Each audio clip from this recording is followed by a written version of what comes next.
It's no secret that our society has a digital device problem. 92% of Americans own a smartphone. Research has found that we are more connected than ever before and yet feel more isolated, more lonely, more depressed than ever before. How's that possible? Social scientists call this a collective action problem. We all agree that these devices are having a detrimental impact on our mental health, and yet it feels virtually impossible to withdraw from these devices because they are so interconnected in our lives. So what can we do? So many of us are now realizing that our smartphones seem to be taking more from us than they are giving. The Digital Fast is a book that is a guide to lead you through 40 days of stepping back from digital distraction and leading you into hearing the voice of God. It's not throwing away your smartphone. It's thinking about the apps on your phone through distraction versus utility. You can do a digital fast as an individual, as a family, as a small group, or even as an entire church. In fact, it's most effective when an entire church goes on this journey together. If you want to take back your life from the digital chaos, we have created resources for individuals, groups, and for churches. Go to thedigitalfast.com. The Digital Fast, 40 days to detox your mind and reclaim what matters most. Go to thedigitalfast.com and download a free sample chapter.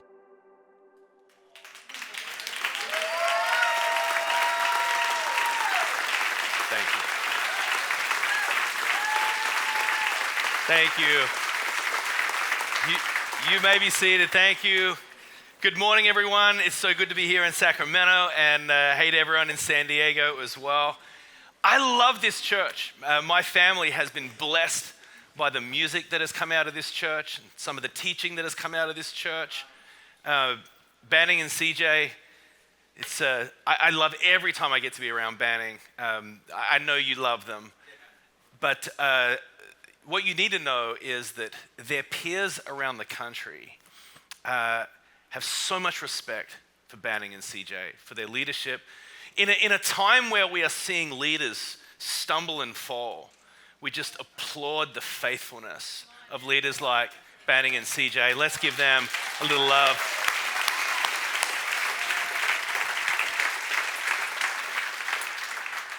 So thanks so much for having me here. Let me give you a little bit of context into who I am if we have not met before. Banning said, I'm from Nashville. I'm not originally from Nashville. I'm from Mississippi. And no, I'm originally from Australia. I lived in the United States for 26 years. I married an American girl 22 years ago because I was about to get deported. And we fell in love, which is convenient too, so that helps. This is my wife, Brandy, and my 3 half Australian, half American little girls. With a mum from Nashville and a dad from Australia, it makes for a confused teenage child. I mean, my girls say, "G'day, y'all." So pray for them. My girls are 17, 15, and 13. I was one of 3 boys growing up. I didn't have any sisters. And in God's plan, he put me in a house full of ladies. There is always someone crying in my house. It's usually me. But this is my life. And I publicly complain about it and secretly love it. And like a lot of dads, I try to take the regular rhythm of taking my daughters out on one-on-one dates, daddy-daughter dates. They get to choose the restaurant. And a few years ago, I was doing this. I was doing all 3 girls in 1 week. And they got to choose the restaurant. And I thought, I'm going to ask them each the same 2 questions. I'm going to ask them, what's dad doing right that he needs to do more of? And what's dad doing wrong that he needs to do less of? And I felt quietly confident in my dad game going into this. I thought this is going to be a report card and I'm going to feel pretty good about myself. And so each of the girls answered the first question differently. One said that they like it when I drive them to school, and Another one said they like it when I make them laugh. Another one said, I like it when you injure yourself in front of us, do more of that. But when I asked them, what is Dad doing wrong that he needs to do less of without even colluding with one another, they said the same thing. They said, I wish you didn't spend so much time on your phone. And those words were like a dagger in my heart. And if only one of them had said it, I probably would have dismissed it and said, your perspective's off, But all three of them said the same thing. And it was like, you ever had this, parents, where your kids hold up like this big mirror and you just realize what is true.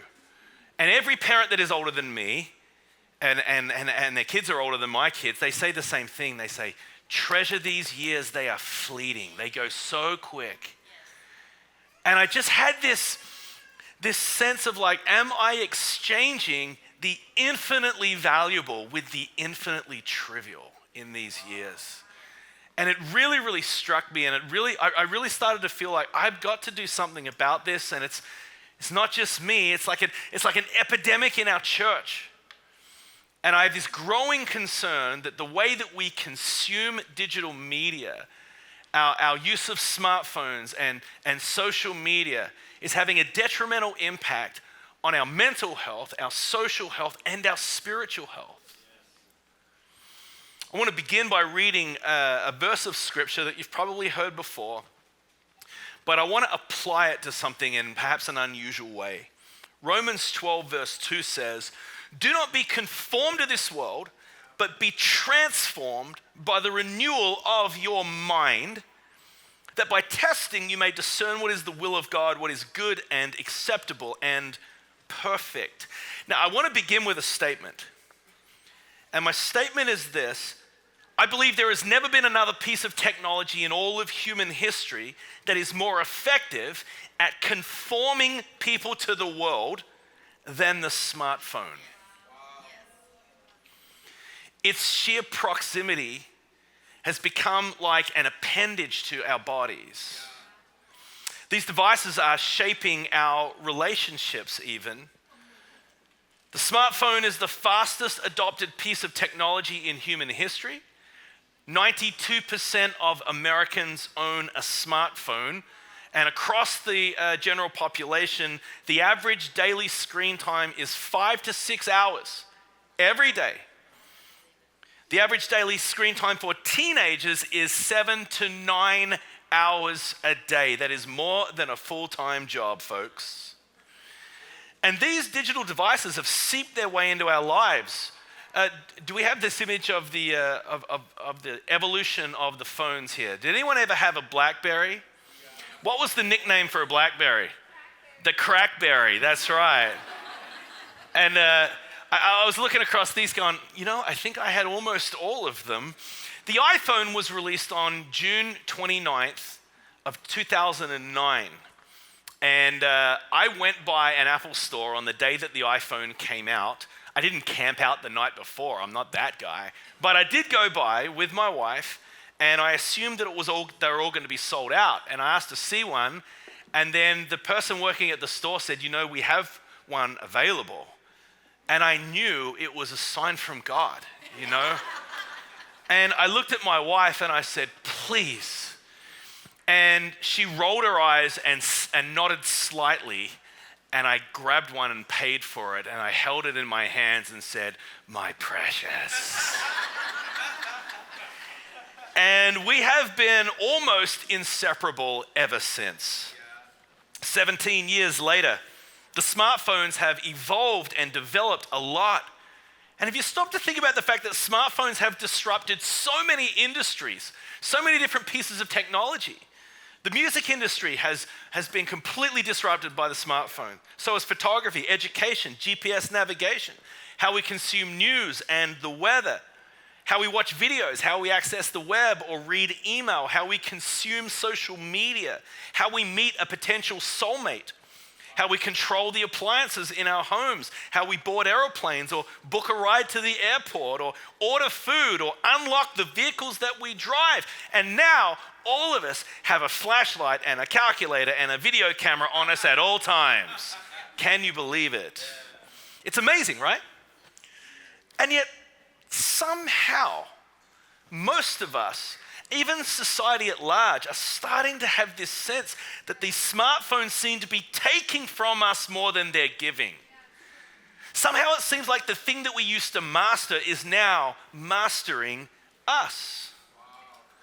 So how's it going for you? Is your smartphone the last thing you look at before you go to sleep? Is it the first thing you reach for when you wake up? Do you feel busier than ever but somehow less productive? Do you end each day feeling mentally exhausted? Do you have trouble focusing on just one task at a time? Do you feel like your attention span is weaker than it used to be? Well, today I want to begin by sharing my unashamed objective. I want to inspire you, or I want to persuade you to do a 40-day digital fast this summer. To begin with, what if I told you that 100% of people who participate in a digital fast are glad they did?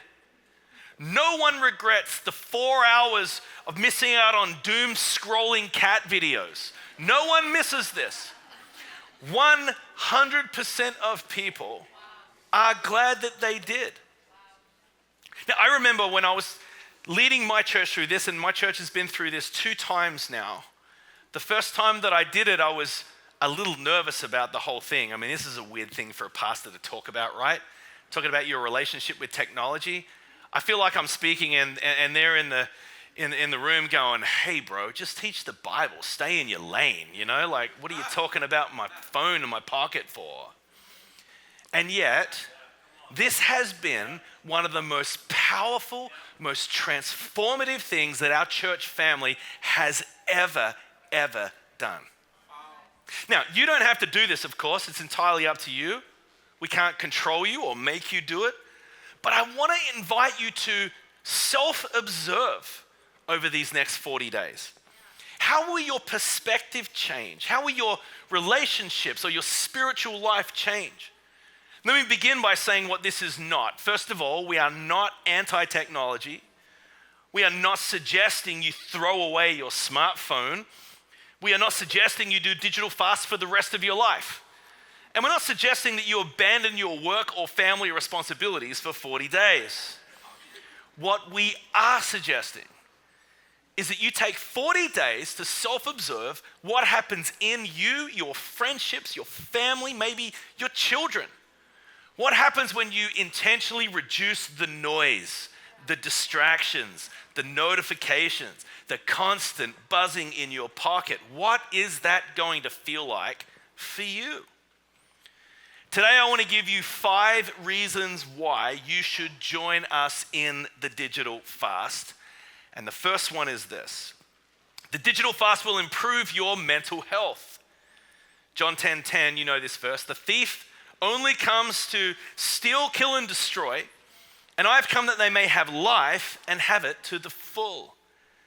John 10:10 is a well-known verse, right? It distinctly identifies the playbook of the enemy with 3 words: steal, kill, and destroy. Steal our time and attention. Kill and destroy our intimacy and peace. Kill relationships, in some cases, even our children. And I just want to stop and say, this is going to feel kind of heavy, so let me just prepare you. Several months ago, social media executives testified before the Senate Judiciary Committee in a hearing about child exploitation and safety on all of their platforms. It was reported that there has been an explosion in a new type of crime against children called financial sextortion. This is where a predator uses a fake social media account to trick a minor into sending explicit photos or videos, then threatens to release them unless the victim sends them money. In 2021, there were a total of 139 reports of financial sextortion. Last year, there were 22,000. And this is a picture. Can I show you the picture of some families? These are families who are at this judiciary hearing, and these families are holding up pictures of their children because their children were victims of financial sextortion and they committed suicide. One social scientist, which I'm going to talk to a little bit about today, Jonathan Haidt, said that in the day and time that we are living in, we have overprotected our children in the real world, and we have underprotected our children in the virtual world. We think our kids are not going to get abducted because they're walking to the park, or they're not walking to the park, they're in their bedroom, but they're in their bedroom with a phone that is giving predatorial access to people from all over the world. This is an unusual time that we are living in, and I don't think it's an overstatement to say that the thief is using digital technology to literally kill some of these kids. Now, up until 2020, the research was sort of inconclusive on the impact of social media and smartphones. Jonathan Haidt says this: there is now a great deal of evidence that social media is a substantial cause, not just a tiny correlate, of depression and anxiety, and therefore of behaviors related to depression, anxiety, including self-harm and suicide. And when I read that, I think of the words of Paul in Ephesians 5, where he says, have nothing to do with the fruitless deeds of darkness, but rather expose them. This is a moment for the church to be talking about what is happening under our noses. This technology has seeped its way into our lives. The first iPhone did not have an app store. It didn't have push notifications. It didn't have social media. What happens is in the subsequent years, all of this technology has been added to these devices. And while we sleep, our iOS gets updated and they're completely reinvented little machines when we wake up the next day. And instead of asking what is the impact of this technology on society or on our families, we simply absorb it and go on with life. Social psychologist Dr. Nicole LaPera says about this: social media creates a situation where we know almost everything that is happening in almost every area of the world. We're exposed to suffering, injustice, and trauma almost every time we open our apps. For most of human history, we only knew what was happening in our family or tribe or community or village. Today, our body is in a constant state of fight or flight. When we are in fight or flight, we have less access to empathy and regulation. Just as it is important to be connected and know what's going on in the world, it's equally important to be disconnected and to be in stillness with friends and in peace. We cannot change anything around us if we are dysregulated and unable to cope. It turns out that knowing all kinds of pieces of information about what is happening with other people and around the world is exhausting. It's exhausting. Now, this goes back to the very original lie right back in the Garden of Eden. This is what the serpent said to Eve in the Garden of Eden. The serpent said, "You can be like God." What are the attributes of God? God is omniscient, he's all-knowing; omnipresent, he's all-present; and omnipotent, God is all-powerful.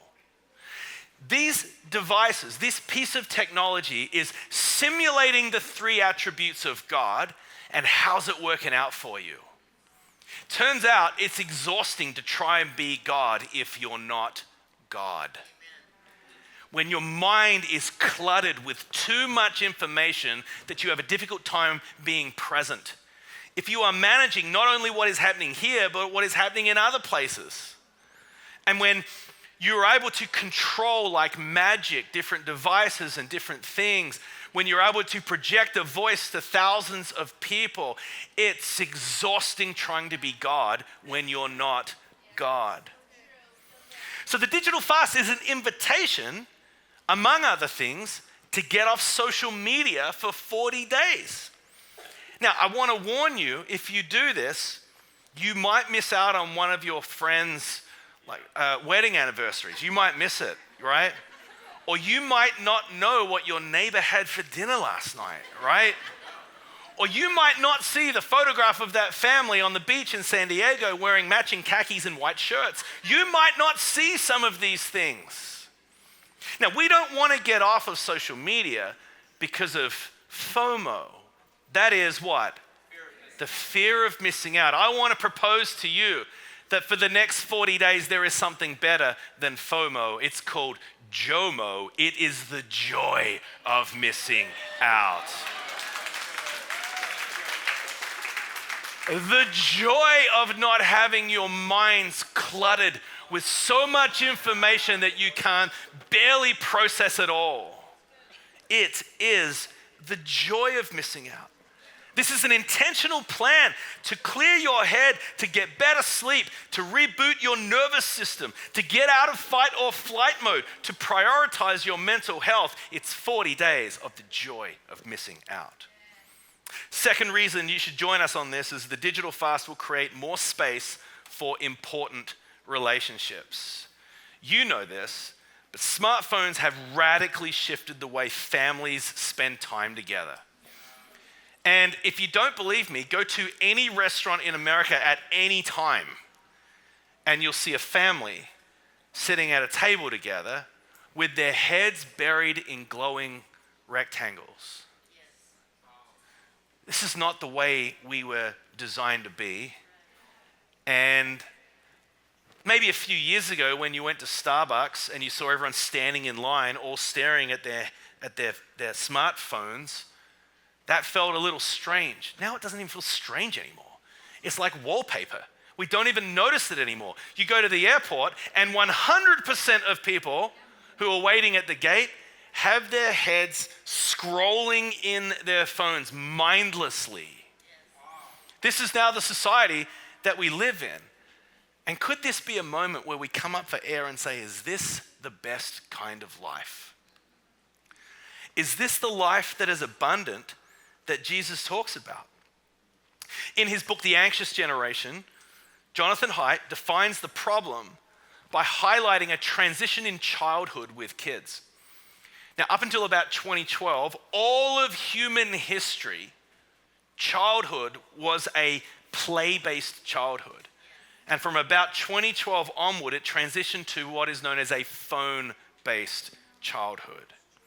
It used to be kids going outside and playing and dreaming and using their imaginations and having conflict and resolving that with one another. They would be outside and they would be developing the social intelligence that we all need to develop to be high-functioning adults, right? But now we have a moment where there are kids and their childhood is defined by the phone. Inside, on the sofa, staring at a phone. I want to show you about a 10-second video, and this is a video of the distress of about a 7-year-old kid who has been separated from his phone. Take a look at this.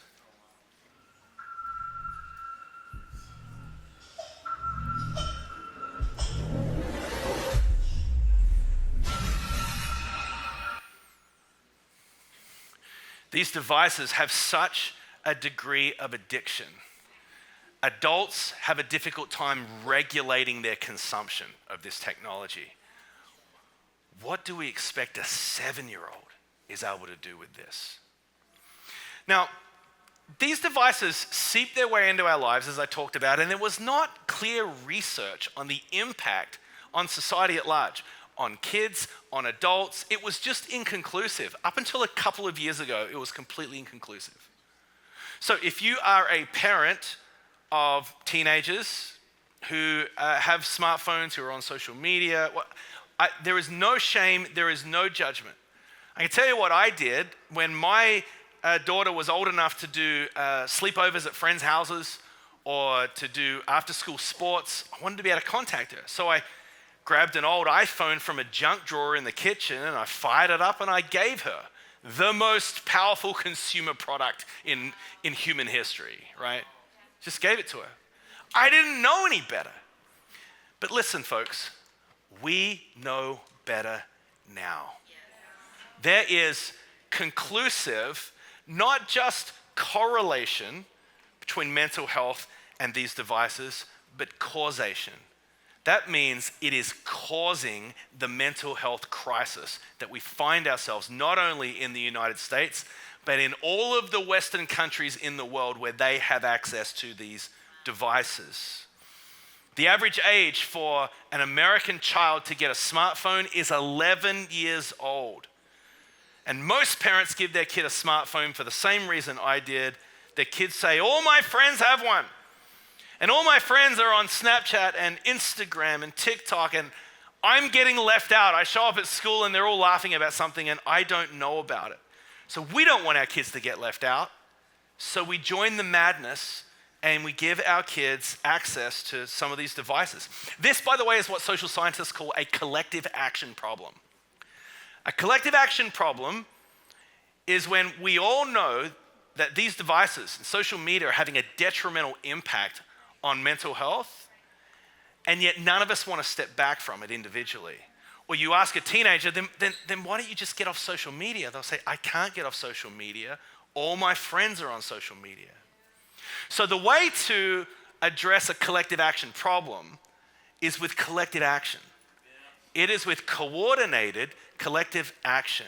And the best place to do that is in a community. It is in a family. Now, Jonathan Haidt suggests 4 norms to address the collective action problem. You can write these down if you want. These are very, very specific. In the absence of clarity that we have had in all these years, this is like a clarion call. This is like a voice of reason. And this is all based on the very best research that is available to us today. And if you have preteens, if you have kids that are not yet teenagers, you will do it differently than some of the rest of us did. The first one is no smartphones before high school. Don't give your kid a smartphone as their first phone. Give them a flip phone. Give them a light phone. Give them a gab phone. Give them a dumb phone. Give them a phone that doesn't give them access to the internet and the cesspool of humanity, right? Give them something where you can still contact them, but the smartphone is not the first phone that you give them. Number 2, no social media before 16. Now, social media is it's rapidly evolving kind of a thing. Have you ever noticed that when social media began, it was called social networks? Do you remember that? And the idea was like we connect with one another on social networks. It's a like what could be wrong with helping people be connected with one another? Did you notice that somewhere along the line we changed the language from social networks to platforms? Social media platforms. What's a platform? Platform is where someone gets up on stage and projects themselves to an audience. And isn't that what social media has become? And we're suggesting that we give a platform to a child. Now, the research is really, really specific now. It was nebulous, and now it's specific. And the most dangerous, the most harmed demographic in all of society is young girls who are going through puberty and they have social media. If they have social media in puberty, it is very, very dangerous. I was on Dr. Ben Carson's podcast a few weeks ago, and we were talking about this, and he's a brain surgeon. And I learned that there are 2 times in human development where your brain has massive reinvention or massive reprogramming. The first is in utero, no surprise about that. When the baby is in the womb, the brains are being formed and there is all of this brain activity as it's coming to life. The only other time the brain completely reinvents itself is in puberty. And when a young girl or a young boy are experiencing so much transformation in their body and in their brain, and they are subject to Instagram, it is what social scientists now call the new OCD, obsessive comparison disorder. And they compare what is going on in their bodies and in their minds with what they see, these curated, photoshopped images, and somehow they feel not good enough. And this torments teenage girls. Now, it's destructive for boys and girls, but it is particularly destructive for girls. The next that Dr. Jonathan Haidt suggests is that we should go to phone-free schools. Can we just give these kids a break for 8 hours a day, right? I mean, this just feels like a layup, doesn't it?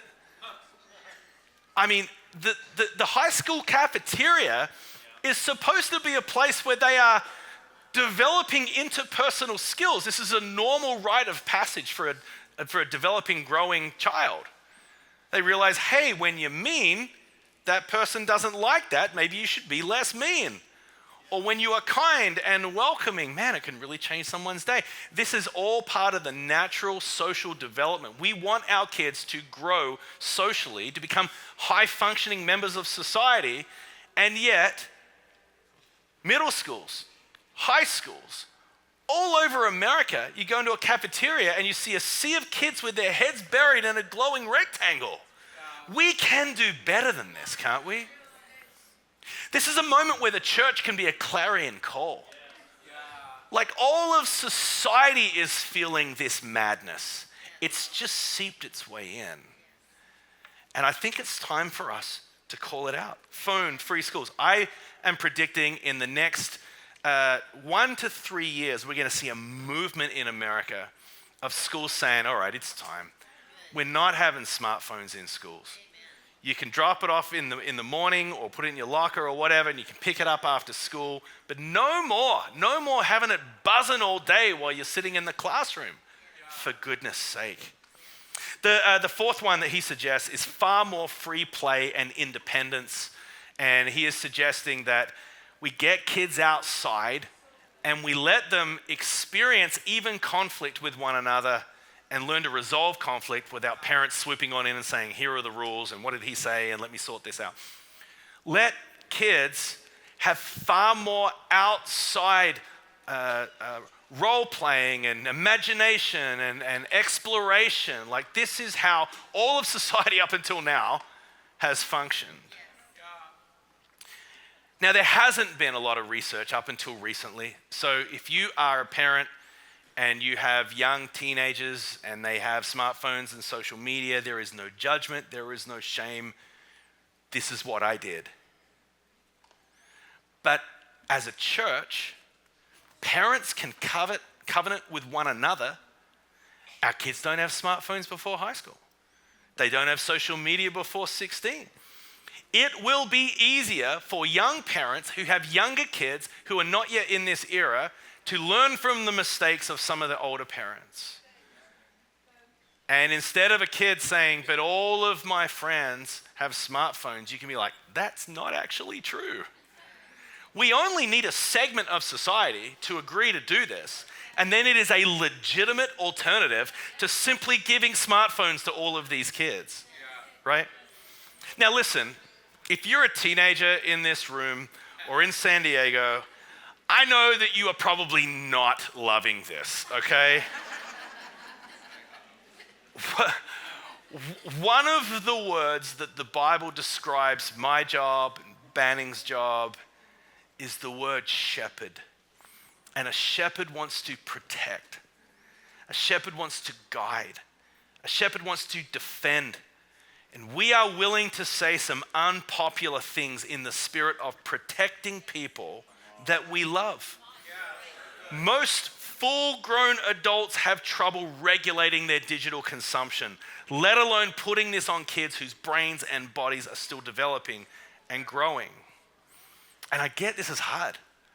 Sometimes it feels like all of society is working against us.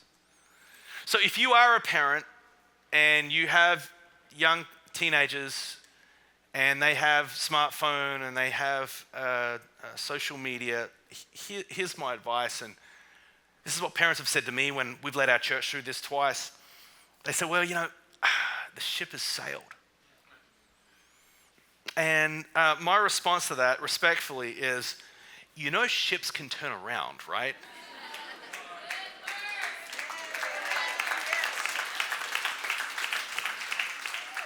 If there is a ship that is sailing, and you know that there is something quite destructive going on the ship, or that the ship could potentially sink, you're gonna turn that thing around.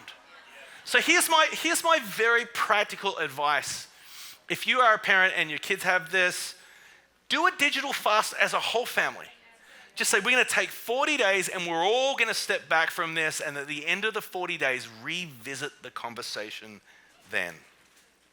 Last thing on this, Simon Sinek cites research that just the presence of a smartphone when you're having a conversation with someone will lower the depth and vulnerability and transparency of that conversation if you have it in your hand, or if you're having lunch with someone and it's just on the table, even upside down on the table. That conversation will not go to the depth that it could go, because there is this sense that it could be interrupted at any point, maybe with something quite trivial. And I gotta tell you that I am ashamed to admit that there have been times where I've been in my living room and my daughters have been sharing with me about something difficult that happened at school that day, and then I felt a buzz in my pocket. And while they are mid-sentence, it's like I can't even help myself. And I reach down and I glance, Amazon has just delivered a package.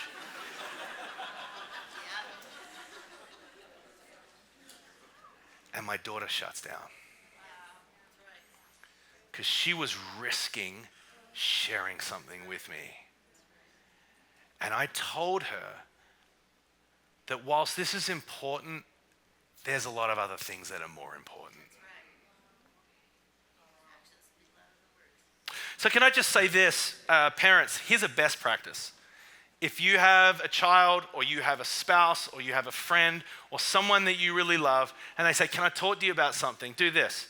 Say, yes, can you just wait? I just want to put my phone away from me because I don't want it to interrupt, because what we are about to talk about is very important to me.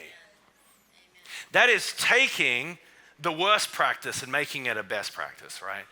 Instead of them being devalued, they now feel really valued because of the attention that you are giving to them. All right, the third, the digital fast will improve your focus. How many times has someone sent you a text message and then you respond, and then you just happen to look at the weather, and then without even thinking, you mindlessly pop over to Instagram. What's happening on the gram?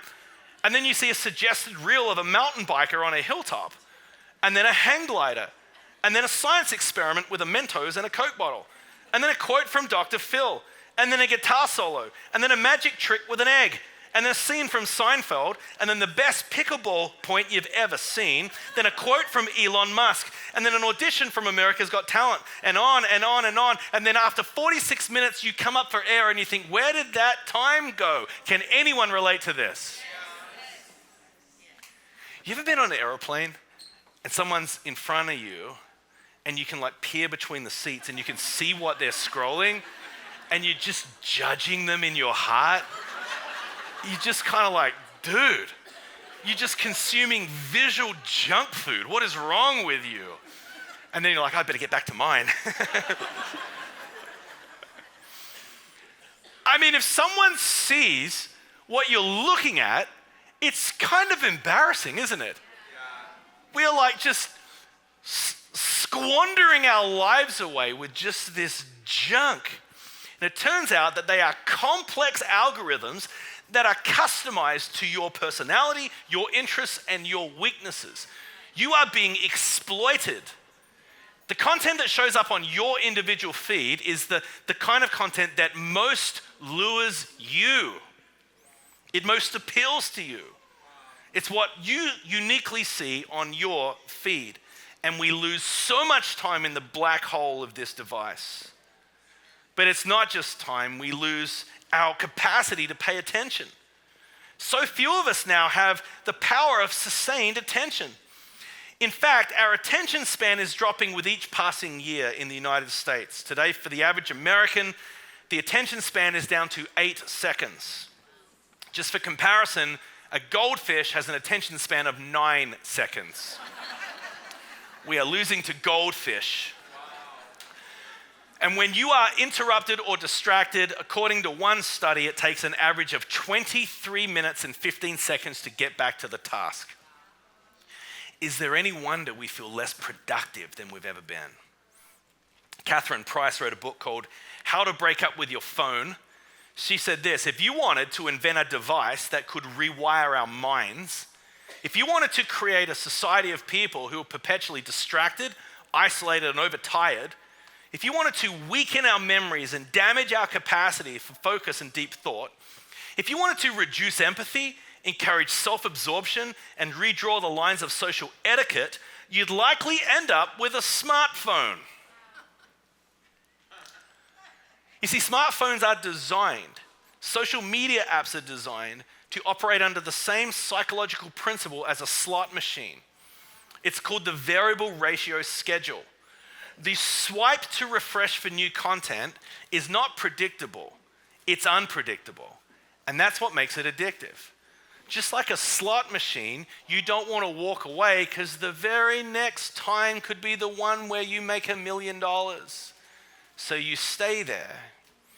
And if you have ever seen the face of someone using a slot machine in a casino, it looks hauntingly similar to the face of someone who's doom scrolling reels on Instagram. In these 40 days, you will experience less interruption, less distraction, less buzzing in your pocket.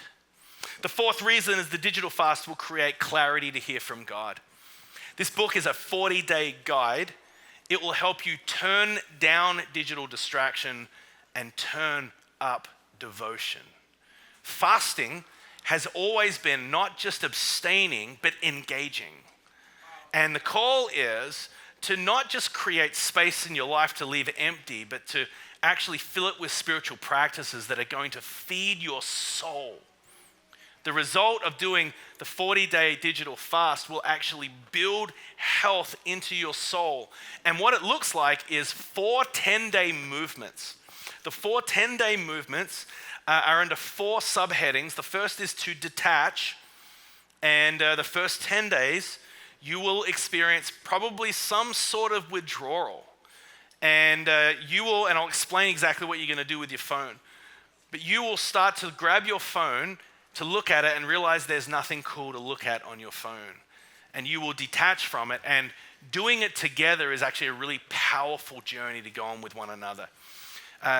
When you detach from something that has become a low-grade addiction or bad habit, you experience withdrawal. And that lasts generally about 10 days. And then the next 10 days is called discover. And you will discover things about yourself, about other people, and even about the voice of God. You see, what happens is that we are now using digital devices to cover over unpleasant feelings that we have, distract ourselves, numb ourselves. When you feel anxious, when you feel afraid, when you feel sad, when you feel shame, that is an unpleasant feeling, even when you feel bored. So we reach for our device that's always with us and we start soothing ourselves, numbing ourselves. We start stuffing our feelings instead of processing these feelings. We stuff them beneath the surface, and like a beach ball that you're trying to hold underneath the surface, there comes a time where this thing involuntarily comes up. And often some people call this a panic attack. And we've seen a rise of that as well. And I wonder, what role are these devices playing in us suppressing our feelings on a daily basis? You will discover things about yourself. You will discover things about people that you love. You will discover things about God. The third movement is what we call delight. And when you get to the 20 to 30 day period, you will experience something that is a reset of your senses. I remember when I was doing this, my youngest daughter wanted to bounce on the trampoline outside, and she said, "Come watch me, Daddy." So I went out, and it's strange, right? but the ordinary things of life started to bring me delight. I stepped onto the grass and I could feel it under my feet and it just felt delightful. I could smell the air. I could feel the gentle breeze. I could see that the sun was just about to set, and as I was watching my daughter, I could hear her squealing and giggling, and I had this conscious thought: this is a better life. Being present is a better life.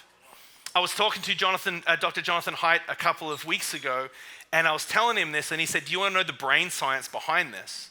He said, the brain science is that our dopamine receptors have been overloaded with social media. What that means is that dopamine is being released into our brains over and over and over again. It's overloaded, so dopamine stops doing in your brain what it's supposed to do. It's supposed to bring you joy and pleasure, and instead you feel numb. It's because it is overloaded throughout the day. It takes about 3 weeks to reset your dopamine receptors. And after 3 weeks, when you experience dopamine, you feel joy again. It actually works again. It's like resetting your senses, your taste, your touch. It's like the way that you see things becomes all new again. It's like being reborn. It's like coming up for air. There is something that is so refreshing about doing this.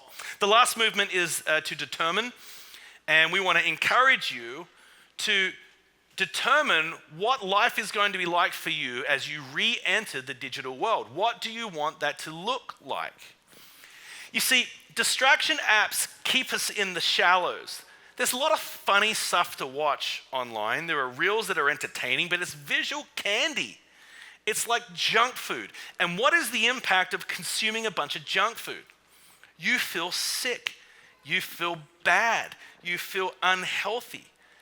A diet of visual junk food will not bring you relief, it will bring you regret. And Psalm 119:37 says, turn my eyes from looking at worthless things and give me life in your ways. I want to encourage people to Marie Kondo their digital life. You know who Marie Kondo is? She helps people clean out their closets. And so you take your closet and you ask every item of clothing, does this spark joy? And if the answer is no, then you throw it out. And if the answer is yes, then you keep it. I want to propose that you look at the apps on your phone and you ask yourself the question, does Instagram spark joy?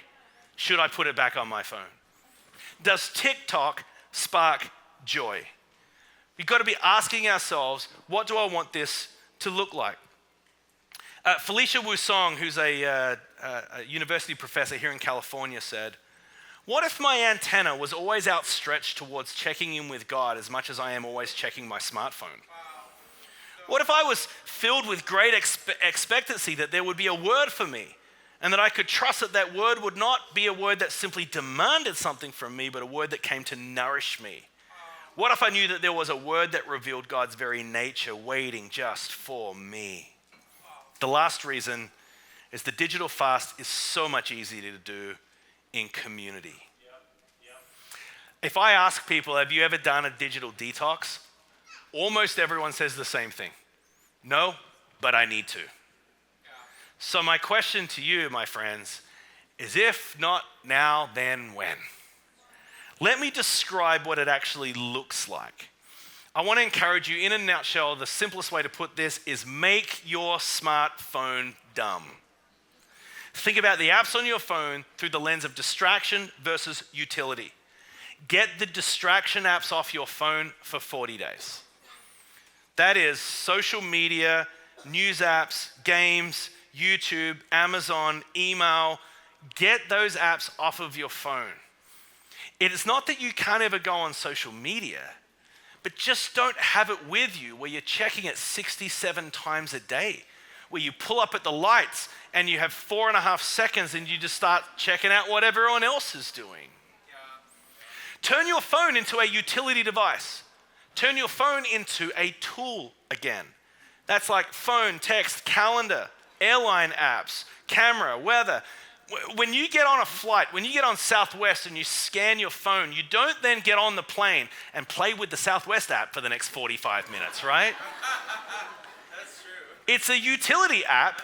It is not a distraction app, and not all apps are created equal. The other thing that I do is I put my phone in grayscale. Can I show you what this looks like? Do you guys ever done this?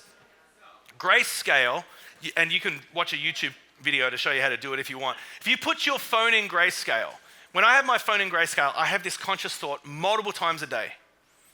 The world is in color. My phone is not in color. My phone is not the world. I want to make the world prettier than I want to make my phone, so I can engage in the present rather than engage in the temptation of the virtual world. Make your phone less distracting. Make your phone less attracting, and you will have a better life. Romans 12:2 says, "Do not be conformed to this world, but be transformed by the renewal of your mind, and that by testing you may discern what is the will of God, what is good and acceptable and perfect."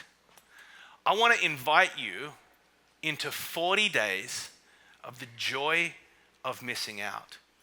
And this will be one of the things that you never get around to if you don't do it with your fellow brothers and sisters now.